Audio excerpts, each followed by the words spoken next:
just dipped over, but I thought I saw a decent rack.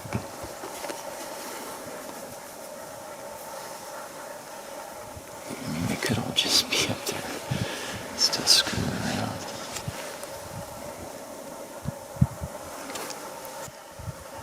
Man, the sunrise this morning was fire. It was so cool. It was just a strip of the skyline. It didn't light up the whole sky, but it was on fire. So awesome. The spring is just pretty dead. It's dead. There's nothing going on there.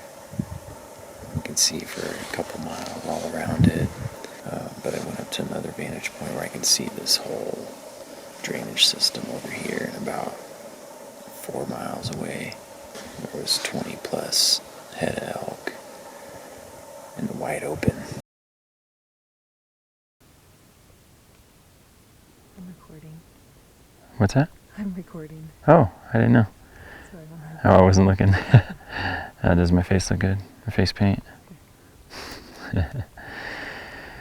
Alright, it's been a pretty slow morning for the elk. We saw a herd top over.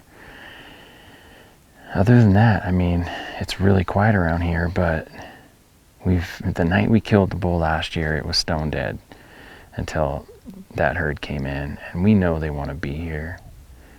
So we can't really think of another place where we can go and have confidence we're going to get into elk tonight. With the time it would take us to get off the mountain, there really aren't any other drainages the elk would be in up here. So we're going to gamble on the spring again. We need water. We're out of water. So we're packing up to head down to the bottom. We're going to fill up on water and then just pick a spot where we can see some of these ridge tops and see if we can spot elk coming over. Hope that elk filter back into this area tonight for water, for rutting, and we're going to try and get in the middle of them. As tempting as it is to go find them somewhere else, I feel like our chances are best here, so we're going to go give it a shot.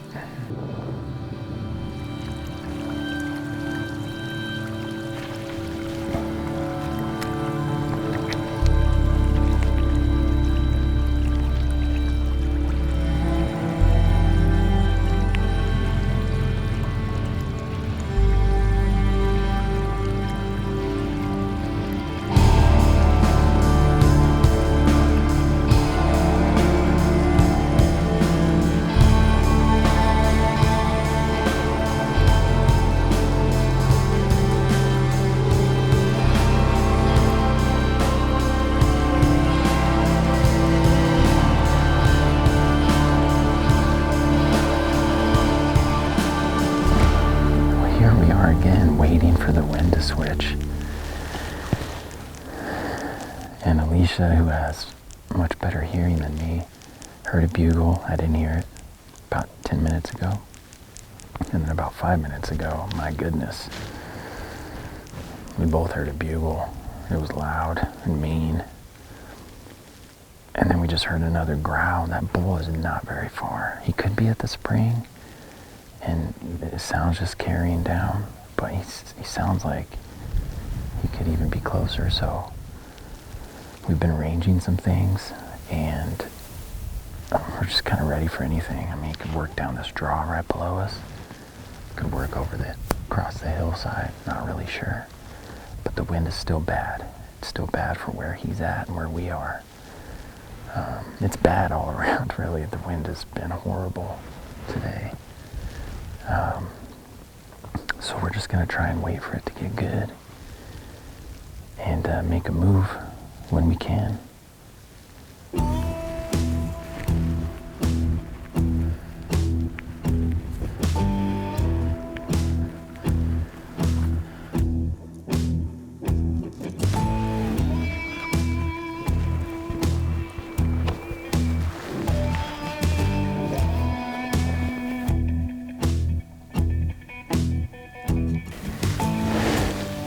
Patient. The elk are here. The wind is good. We hope it stays that way. But we're going in. It's going to be another spot and stock situation likely, but if we can get to the spring and set up, we'll probably do that. It sounds like there's a bull there that just piped off. When we'll get there, we'll see, but yesterday was a confidence boost. For being able to move in on a herd, it was something we haven't really done. So we're just gonna take what comes and kill a bull tonight.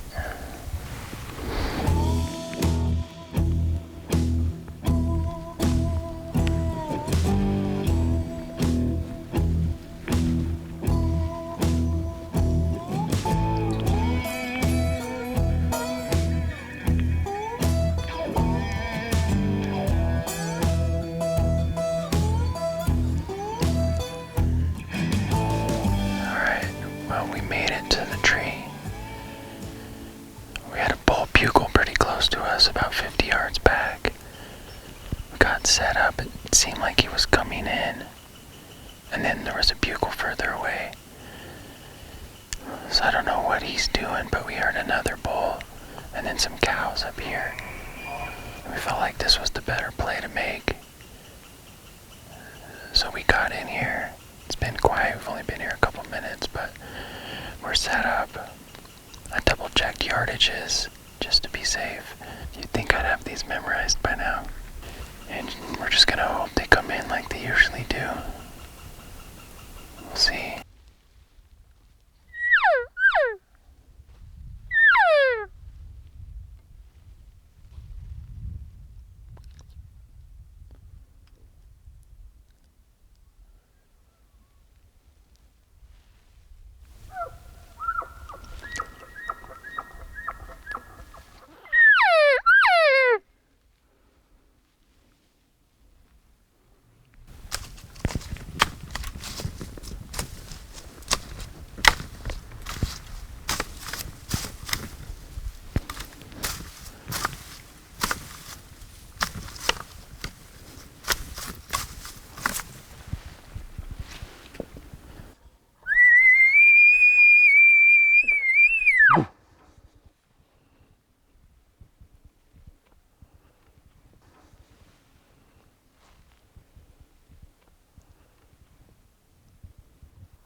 hope you could hear that, but that's a bull bugling. I thought I heard a bugle, but it was Alicia's stomach. Anyways, elk hunting's fun. Frustrating, it's tough, it's really tough. I don't know, I think we were just a little late today for the real party. And we pretty much got up there as early as we could. And on our way in, a bull bugled right above us, inside of 100 yards. We couldn't see him. The assumption is usually they're coming in for water, but then he bugled further away, so he must have already been there. And we heard a bull and some cows up on the ridge. It sounded like they had already been there and were working their way up. But there were other bulls bugling around, so we decided to go ahead and set up. And about 2.5 minutes later, a bull bugles right behind us, probably 50 yards, maybe 75. We just kept quiet. I'd rather not call if I don't have to. These bulls are soft. And it just got super quiet. The bugles faded away. So finally it was getting late enough, wanted to try and stir something up, so I started calling. And a bull bugled way in the distance. It's too open to feel like we could just go like tromp over there and sneak up on him. That wouldn't have happened. And so we got more aggressive with the calling. We make some racket, and he clears a tree line and just like runs across the meadow like he was scared or something. And he never made another peep. We had perfect wind all night. The kind of wind, if we had it last night, there'd be a dead 5-point. But just couldn't get the elk to do what we needed him to do. And this bull was funny. I don't know, it's just a sign of how a lot of these bulls are. The satellite bulls, I think they're getting beat up all the time. There's no way he smelled us, but it's like he got in the open and he just knew he was going to get his ass kicked. But that was it. We hiked out. It's a pretty hefty hike up this mountain, but didn't take us too long. And I don't know, basically the whole way up, there's a bull bugling behind us on the ridge we were just on. So he's fired up, looking for a sassy cow that he's not going to find tonight. If he wants it, he's going to have to get it in the morning. The plan is enjoy another night under the stars. We'll try and wrestle him up in the morning and make something happen. Either way, we're out of food tomorrow and we have to go back to the truck. So hopefully we can kill something in the morning and make the trip down worth it.